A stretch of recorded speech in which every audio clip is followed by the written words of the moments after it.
Week 13 has officially concluded, which means it is time for my weekly reactions. And I really don't got anything else to say, so let's just get straight into it. Starting off with last week's Thursday night football game, the Bills versus the Patriots. The Bills won this game pretty convincingly. Josh Allen played pretty solid and had 0 turnovers. He also had a great connection with Stefon Diggs this game, who, by the way, Stefon Diggs went off this game. Bills defense played great. Just a great all-around team win for the Bills here. And the Patriots just didn't look very alive this game and kind of let the Bills do whatever they wanted to do to them. So yeah, that's all I really got to say about this game. Bills get a pretty good win here, and the Patriots are starting to slip a little bit. They might fall out of the playoff race. Then we move on to Sunday's action, starting off with the Packers versus the Bears. And the Bears, they had this game through the first 3 quarters. Heading into the fourth quarter, they were up 19-10. Justin Fields was doing pretty good. He was doing great in the throwing game, obviously doing great in the running game, cooking the Packers. And it looked like the Bears were going to be able to get this win here. The Packers just had no life in them. But when that fourth quarter hit, it was a whole different ball game. The Packers scored 18 unanswered points. A.J. Dillon had a great game. Christian Watson had another great game. 2 touchdowns this game. It seems like every time Christian Watson gets the ball, it's a touchdown. Aaron Rodgers played pretty subpar this game. Didn't even have over 200 passing yards and only had 1 touchdown. But I'll give him his credit. He did lead the Packers to get this win down by 2 scores heading into the fourth. And yeah, that's all I can really say about this game. The Bears looked like they were going to win this game heading into the fourth, but their whole team collapsed. Justin Fields started to turn the ball over. The Packers had this new life sparked into them, and the Packers get a win here to continue to prove their ownership of the Bears. This next game, Steelers versus Falcons, I'll try to not take too long on because this game's just an uneventful game between 2 bad teams. The Falcons, I'm not going to say anything on their side of things because the Falcons suck. And the Steelers also suck, but they're a little more interesting of a team, so I'll make a couple points for the Steelers. First thing I want to say, Najee Harris, I think he's got his mojo back. Not too long ago, everybody was trashing on him, calling him a bust, saying he wasn't good anymore. But since that point, he's been playing some really solid football, and it looks like he's back. And Kenny Pickett has definitely improved since his first few starts as the starter quarterback for the Steelers team. I said that all sorts of messed up, but basically Kenny Pickett has been playing a lot better recently. He has not been turning the ball over near as much as he was in his first few games. 0 interceptions this game. I think he's actually been doing that for a couple weeks now. Yeah, Kenny Pickett is shaping out to be pretty solid.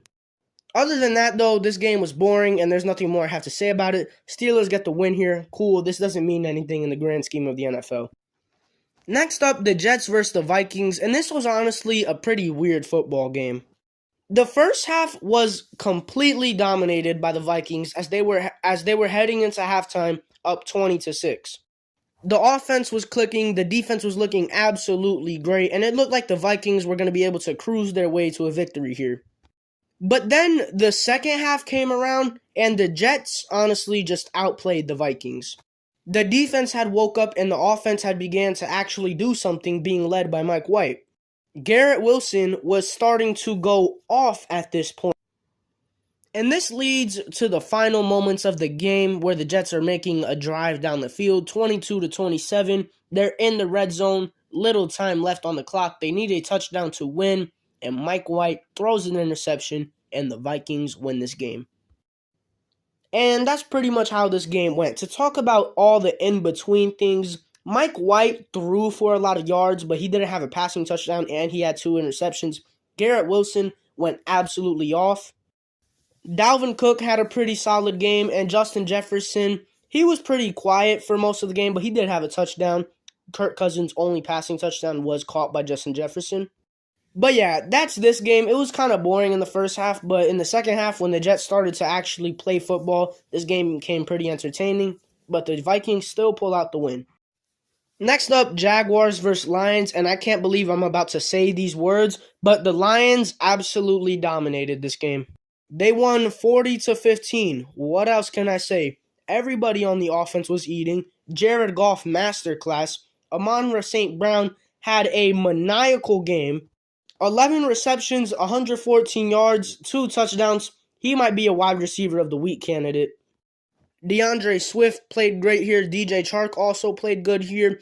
Jamal Williams got another touchdown. Yeah, that's pretty much the only way I could sum up this game.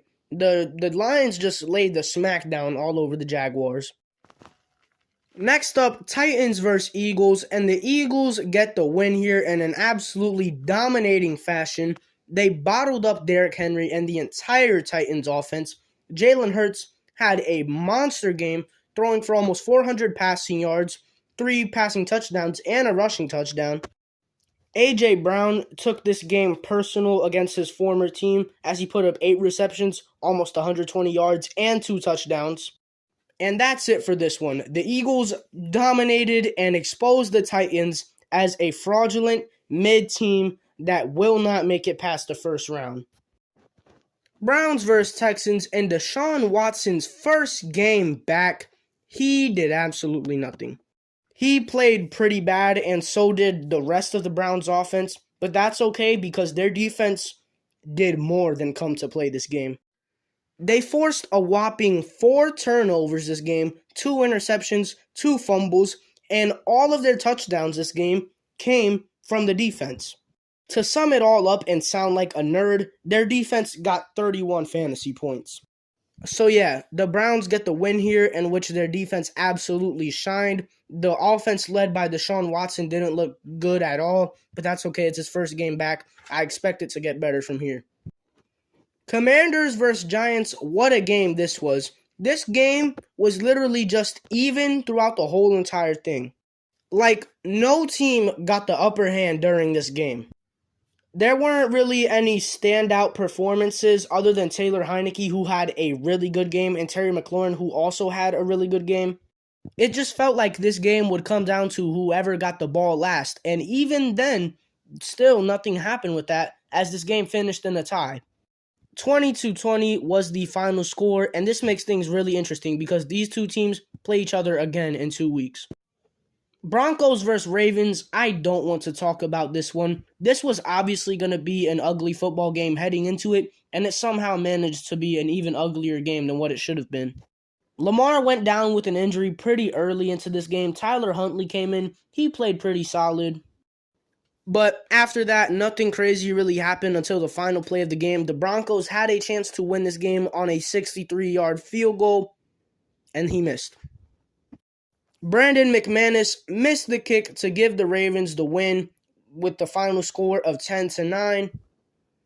Yeah, there's literally nothing I can say about this game. Just typical Broncos game. Honestly, typical Ravens game too. This season, the Ravens have been putting up some stinker games, but they've also been putting up some banger games, so I can't really say anything about them. Next up, Dolphins versus 49ers. This game was definitely underwhelming for me because I was expecting it to be one of the best games of the season. That's not what it was.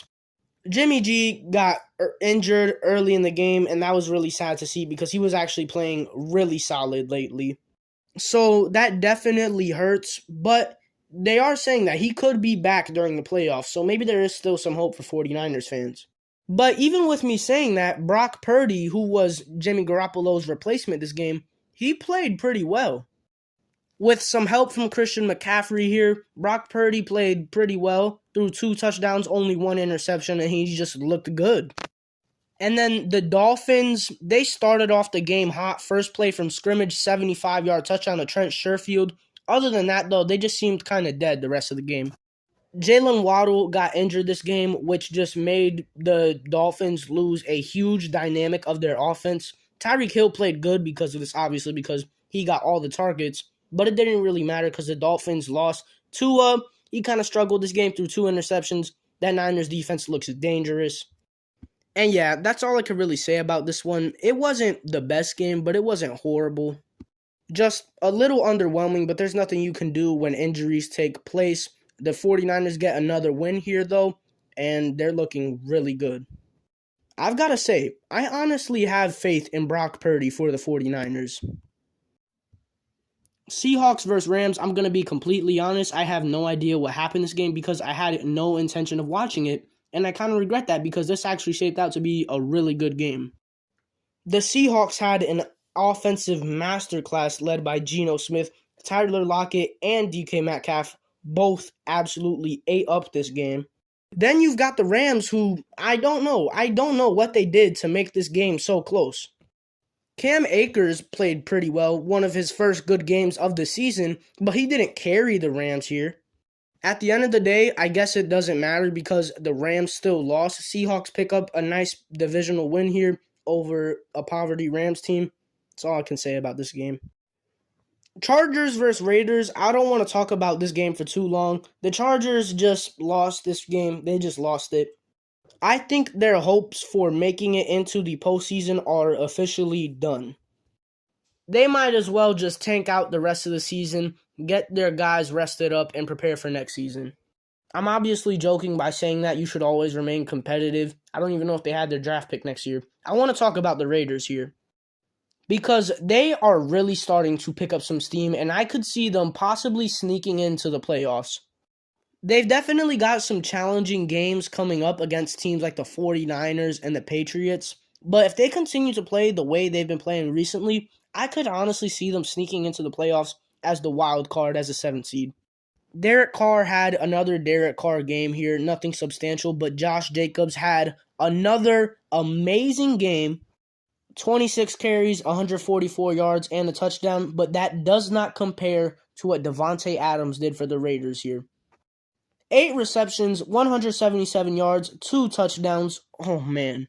Oh, my gosh. He is definitely still one of the best receivers in the NFL. I don't know if anybody questioned that, but if you did, yes, he's still one of the best in the NFL. Chandler Jones also played huge this game, came up with 3 sacks this game. Huge there. Just a good overall team performance from the Raiders, and like I said, if they continue to play like this the rest of the season, they could sneak into the playoffs. Chiefs versus Bengals. This game was great. Just a great all-around fun, entertaining football game that was good from start to finish. And the Bengals get the win here in what I would say is an upset. Not a huge upset, but I would definitely say the Chiefs were favored into this matchup. The Bengals defense were able to limit Mahomes from doing what he usually does, and then on offense, they just played great. Joe Burrow played amazing. Almost 300 passing yards, 2 passing touchdowns. Combine that with a great rushing performance from Joe Burrow in which he got a rushing touchdown. Samaje Perine had a huge game here filling in for Joe Mixon, who was injured. And Jamar Chase came back this game and he picked up right where he left off. He played great here too. He got 7 receptions, 97 yards. It's not the craziest game, but it's still a good game. And yeah, the Bengals pull off the win here, and I've got to say, the Bengals have been looking really good lately. I had some doubts in them a few weeks ago, thinking that they were nothing more than just, a regular old playoff team. But I could see this team making another deep playoff run. As for the Chiefs, it's definitely not a good look for them because they did lose. But it was a very close game. They only lost by 3 points. And this was a game where Mahomes was not Mahomes-like. Overall, I still think the Chiefs are fine. I think they are, without a doubt, still contenders. They just got outplayed this game, and sometimes that's what happens.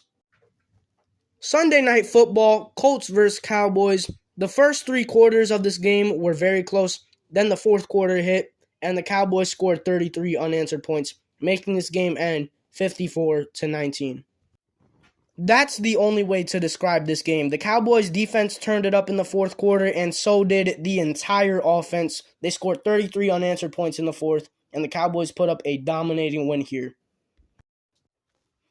The Colts suck. Matt Ryan is hot garbage. Jeff Saturday is an overrated coach who got lucky with his first game beating the Raiders, and yeah, Colts, they suck.